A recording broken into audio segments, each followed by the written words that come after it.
Bueno, ni beste enpresa baten azpikontrata egon nintzen naiz kafen, urte eta 4 hilabete hola.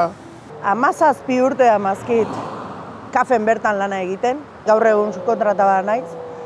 Gu gaude fija diskontinua deitzen da kontratu modu baten, eta kalera juten geha, 4 hilabete kalera juten geha, eta gero berriro hasten geha lanen kafen. Ez da egoera erresa, eta oso lan baldintza xelebre die. Bai sentitzen zehala, 17 urte enpresan barrun etortzen zea, sartzen zea, ordutegi berdinekin, hemengo langileekin bezalaxe, eta zu sentitzen zea kanpotarra.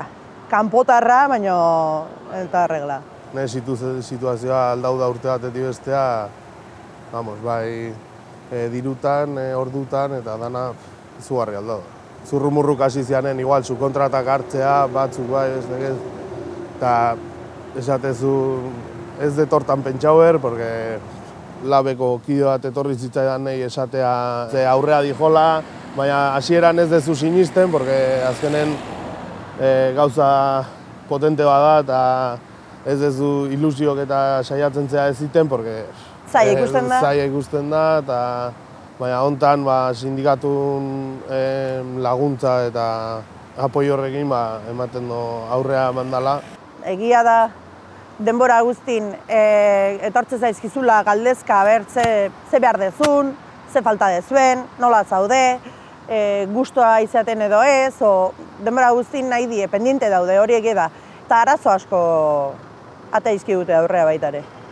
Baina, bueno, musen ibiltzaltzea bainat. Ni ez. Ez? Jode, hor dago, gota nahi nizun ba. Zuia enpresa parte nola zean, eta gu guain digenez, aurra aukera eukiko algen duke. Ni negatibo, ni subkontratan asuntoa dana ezagutuko nu.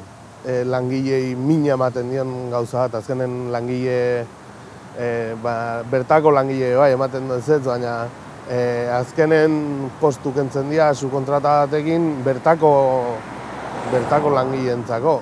Eta kondizio nolako dian, egitelako subkontrata egotea zer dan. Pozten nahi zure egoera berri honengatik, benetan esate dizut, eta aber zerbait sortzen zaigun da egiten da. Aber suerte, Venga, animo, txagal.